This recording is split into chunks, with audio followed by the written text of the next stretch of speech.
YCP హయాంలో మాజీ మంత్రి అమర్నాథ్ కరణం ధర్మశ్రీ చేసిన దందాలపై విచారణ చేపడతామని అనకాపల్లి ఎంపీ సీఎం రమేష్ చెప్పారు. అనకాపల్లి నియోజకవర్గ పరిధిలో లక్షల కోట్ల పెట్టుబడులు వచ్చాయని సీఎం రమేష్ తెలిపారు. పోయిన 5 సంవత్సరాలలో ఇక్కడ అమర్నాథ్ ఏ విధంగా చేశాడు, ధర్మశ్రీ ఏ విధంగా చేశాడు మనమంతా చూస్తున్నాం. అవన్నీ కూడా ఎంక్వైరీ చేపించేసి వారు చేసిన దందాలన్నీ కూడా కేసులు బుక్ చేయడం జరుగుతుంది.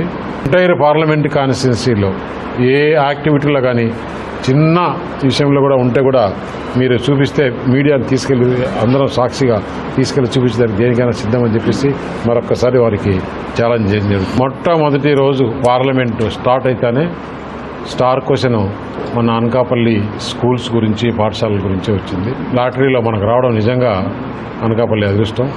ఆ రోజు మంత్రి వారు కూడా బ్యాలెన్స్ స్కూల్స్ ఏమేమి ఉన్నాయో అవన్నీ కూడా శాంక్షన్ చేస్తామన్నారు. 7 నియోజకవర్గాలకు కూడా ఒక్కొక్క నియోజకవర్గానికి ఒక కేంద్రీయ విద్యా స్కూలు వచ్చే విధంగా ప్రయత్నం చేస్తున్నాం.